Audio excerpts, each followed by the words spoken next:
নমস্কার দর্শক বন্ধুরা, সবাইকে ভালোবাসা আর প্রণাম জানিয়ে আমার আজকের ব্লগটা শুরু করছি। ঘড়িতে এখন বাজে সন্ধ্যে 7টা, আর ভাবলাম আজকের ব্লগটা এখন থেকেই শুরু করি।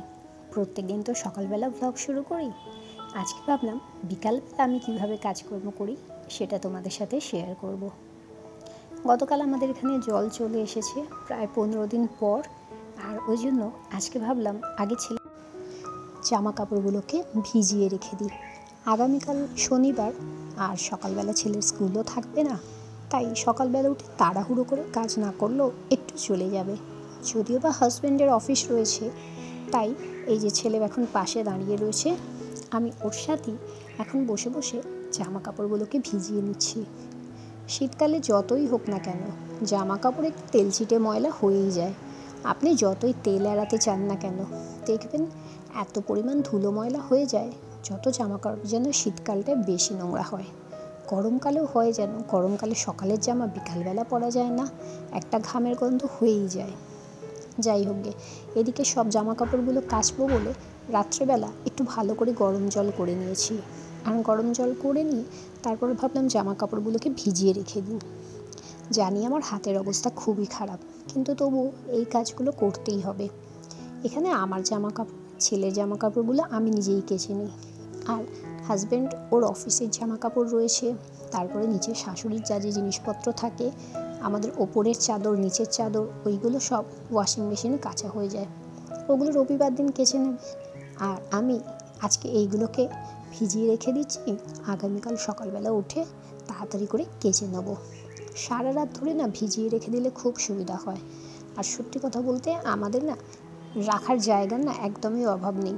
মানে মোটামুটি তুমি সারা রাত এখানেও রেখে দিতে পারো, বারান্দাতেও রেখে দেওয়া যায়, যে কোনো জায়গায় রেখে দিলেই হয়ে যায়। এখন আজকে সন্ধ্যেবেলা রান্না করব বলে আলুগুলোকে কেটে নিচ্ছি। আসলে প্রায় অনেক দিন পর সন্ধ্যেবেলা রান্না করছি। এখন তো আর রান্নাবান্না সন্ধ্যেবেলার দিকে হয় না। যেদিন থেকে হাতের অবস্থা খারাপ হয়েছে বেশিরভাগ দিনই কেনা খাবার, আর না হলে হচ্ছে শাশুড়ি একটু রুটি বা তরকারি যাই হোক করে ম্যানেজ করে চলে যেত।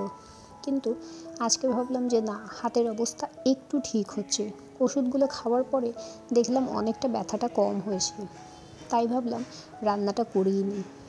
আর অনেক দিন পর না মটর নিয়ে এসেছি, ওই যে সবুজ মটর, সেইগুলোকে নিয়ে আসা হয়েছে, তো সেগুলোকে ভিজিয়ে রেখে দিয়েছিলাম। আজকে ভাবলাম সবুজ মটরেরই রান্না করে নেব, তাই এখন আলুগুলোকে ভালো করে কেটে নিচ্ছি। এখন যেহেতু নতুন আলু, প্রচণ্ড পরিমাণে বালি হয়ে থাকে, তাই আগে আলুগুলোকে ভালো করে ধুয়ে নিয়ে তারপরে একদম কাটতে বসি। আর এখানে এখন আলুগুলোকে ছোট ছোট করে পিস করে নিয়েছি, নিয়ে তারপরে মটরগুলোকে সকালবেলা ভিজিয়ে রেখে দিয়েছিলাম, সেইগুলোই ভালো করে জল দিয়ে ধুয়ে নিয়ে এবার এই সময় এখন দিয়ে দিচ্ছি প্রেসারে। কয়েকটা সিটি দিয়ে দিলে মোটামুটি হয়ে যাবে। আমার হাজব্যান্ড আবার সবুজ মটর খেতে ভীষণ পরিমাণে ভালোবাসে, তাই সেদিনকে যখন বাজার করতে গিয়েছিলাম মাসকাবাড়ি, তখনই হাজব্যান্ড বলেছিল যে সবুজ মটর একটু যখন রয়েছে নিয়ে নাও। সাধারণত খুব একটা সবসময় যে পেয়ে থাকি তাও নয়, কিন্তু কয়েকটা মাল্টি স্টোরেতে গেলে কিন্তু সবুজ মটরগুলো পাওয়া যায়, আর বেশ ভালোও লাগে। এমনিতে তো রাস্তায় আমরা এগুলোকে অনেক রকমভাবে খেয়ে থাকি। ছোটোবেলায় কি এখনও পর্যন্ত হয়তো রাস্তায় বেরোলে অনেক জায়গাতেই পাওয়া যায়। ছোলা মটর সেদ্ধ করে দিয়ে আর ওতে একটুখানি আদা আর কাঁচা লঙ্কা বাটার যে চাটটা থাকে, সেইটা দিয়ে তো দুর্ধর্ষ খেতে লাগে। আমি ভেবেছিলাম একদিন বাড়িতেও বানিয়ে নেব। আটাটাকে যাই হোক আস্তে আস্তে করে মেখে আর এখন রেখে দিয়েছি। অনেকটা আটাটা না দেখলাম নরম হয়ে গেছে।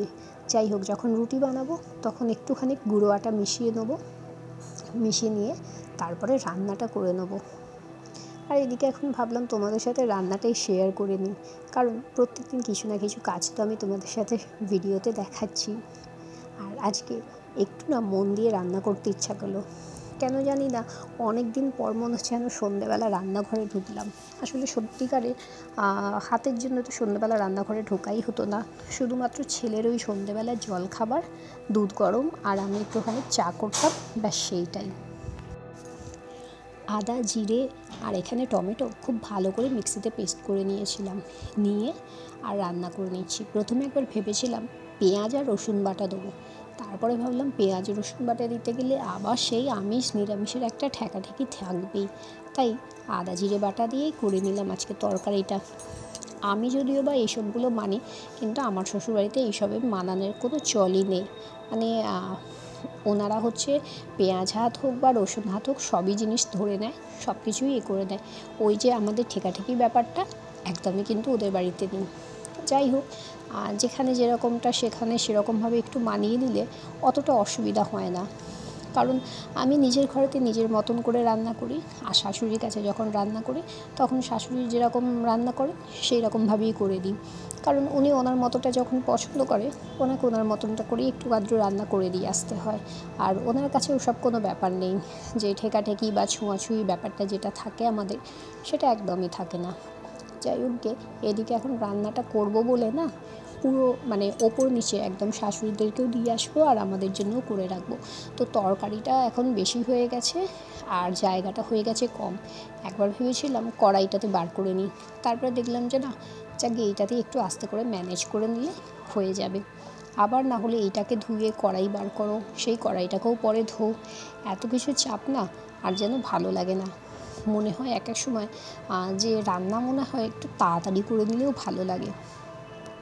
আমি যদিও বা রান্না করতে ভীষণ ভালোবাসি, কিন্তু সেটা না আবার সময় বিশেষে, মানে কোনো সময় হয়তো ভালো লাগলো তখন রান্না করলাম, আবার যেদিনকে ভালো না লাগে আমার যেন রান্না করাতে ঢুকতে ইচ্ছা করে না। এক এক সময় এক এক রকম ইচ্ছা আমাদের সব মানুষেরই হয়। রোজের সেই একঘেয়েমিটা না যেন কারোরই যেন ভালো লাগে না, সেটা আমার হোক বা আপনাদের যারই হোক না কেন, একঘেয়েমি জিনিসটা কারোরই ভালো লাগে না। কিন্তু আমাদের হাউসওয়াইফদের না সবসময় একঘেয়েমি যেন একটা জীবন থাকে। ওই সকালবেলা ঘুম থেকে ওঠো, রান্নাবান্না করো, বাচ্চাকে সামলাও, বাচ্চার স্কুল, হাজব্যান্ডের অফিস, তারপরে নিজের কিছু কাজ হলো কি না হলো, সবাই খাওয়া দাওয়ার পরে তারপরে একটু মনে হয় রিল্যাক্স করে খেতে বসি, তাও সেটা খেতে করতে 10:30, কোনো দিনও 11টাও বেজে যায়। কারণ সব কিছু কাজকর্ম করে তখন মনে হয় যেন একটু আরাম করে বসে খেতে ভালো লাগে। তাদের 10টা মিনিট সময় যাক ঠিক আছে, কিন্তু ওই তাড়াহুড়োর মাঝখানে না খাওয়াটা একদমই যেন হয় না। তোমাদের সাথে কথা বলতে বলতে মোটামুটি তরকারিটা অনেকটাই রান্না করা হয়েই এসেছে। আর অল্প একটু আমি গরম মশলা দিয়ে না, আর এই মশলার জলটা যেটা বাকি ছিল সেইটা দিয়ে এখন একটু ঢাকনা দিয়ে রেখে দেবো। আর একটু ফুটে গেলে মটরগুলো আরও একটু নরম হয়ে যাবে। আর এখানে অল্প করে একটু কাসুরি মেথি দিয়ে দিচ্ছি। কাসুরি মেথি খেলে না ভীষণ পরিমাণে ভালো লাগে। আমি না আগে জানতাম না, সত্যি কথা বলতে। আমার এক বান্ধবীর থেকে দেখেছিলাম, ও রান্নাতে কাসুরি মেথি দিত, তো ভীষণ দেখতাম টেস্ট হয়ে যেত। তারপরে আমিও একদিন বাড়িতে নিয়ে এসেছিলাম, এসে দেখলাম যে না সত্যি বেশ ভালো লাগে। আর হাজব্যান্ডের কোনো ব্যাপার না, ওর তরকারিতে ধনেপাতা হোক বা কাসুরি মেথি হোক, তুমি চাই দিয়ে দাও না কেন, ওর শুধু রান্না একটু টেস্টি হলেই চলবে। তো এদিকে এখন ধনেপাতাটাও দেওয়া হয়ে গেছে, দিয়ে আর একটা ঢাকনা দিয়ে হালকা করে একটু ফুটতে দিয়ে দিই। মোটামুটি রান্নাটা হয়েই এসেছে। আর এখন একটুখানি তরকারি তুলে নিয়েছি, তুলে নিয়ে আর এটা গিয়ে আগে শাশুড়ি মাকে দিয়ে আসি, কারণ উনি এবার খেয়ে দিয়ে শুয়ে পড়বেন। অনেকক্ষণ ভোরে ওঠে, তো সেই ভোরবেলা 4টের সময় উঠে পড়েন উনি। বয়স্ক মানুষদের এটাই একটা রয়েছে, ওনাদের রাতের দিকে ঘুম কম হয় আর দিনের দিকে ঘুমটা বেশি হয়ে যায় আর কি। এদিকটা দিয়ে মশা ঢুকবে বলে এখন বন্ধ করে রেখে দিলাম। আর দেখি একবার ছেলে কি করছে। ওর এখন পড়া হয়ে গেছে, আর এখানে বসে বসে এখন ড্রয়িং করছে বা খেলছে, যাই হোক গে। পড়ার সময়টা ওকে বলতে হয় না, ও মোটামুটি করেই নেয়। পড়ে নিয়ে তারপরে ও বসে এখন ড্রয়িং করুক, খেলাধুলা যাই করুক না কেন। আমি ওদিকে কী করলাম, তাড়াতাড়ি করে রুটিটা করে নিই। আজকে এখনও পর্যন্ত হাজব্যান্ড আসেনি।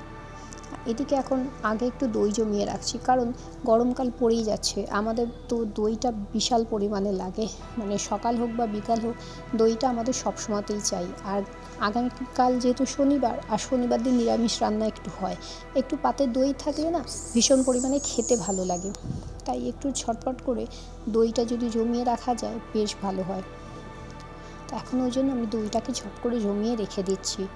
আর দেখি শাশুড়ি মা যদি দই জমায়, তাহলে ওনাকেও বলবো অল্প একটুখানি দই রাখা রয়েছে, দুধের সাথে দিয়ে দিলে ওনারও তাহলে দইটা জমানো হয়ে যাবে। আর যদি উনি বলেন দই জমাবো না, তাহলে ঠিক আছে, আমার এখানে যতটা রয়েছে, ওনার যদি লাগে তাহলে এখান থেকে ওনাকে আবার দিয়ে দেবো কোনো। আমার এই জিনিসটা না দই জমতে খুব সুন্দর লাগে, মানে এত সুন্দরভাবে তাড়াতাড়ি দই জমে যায়। আর মানে ওইটা হচ্ছে চীনামাটির, তো ভীষণ সুন্দর লাগে। এখানে এখন রুটি করব বলে ভালো করে একটা কাপড় পেতে নিচ্ছি, কারণ ওই আটার গুঁড়োগুলো পড়লে না আর আরশোলার বাচ্চা দেখতে নেই। তাও আমি প্রত্যেক সপ্তাহে পরিষ্কার করি, কিন্তু তবুও মাঝে মধ্যে না কোথা থেকে ছোটো ছোটো কালো কালো আরশোলাগুলো এসে পড়ে।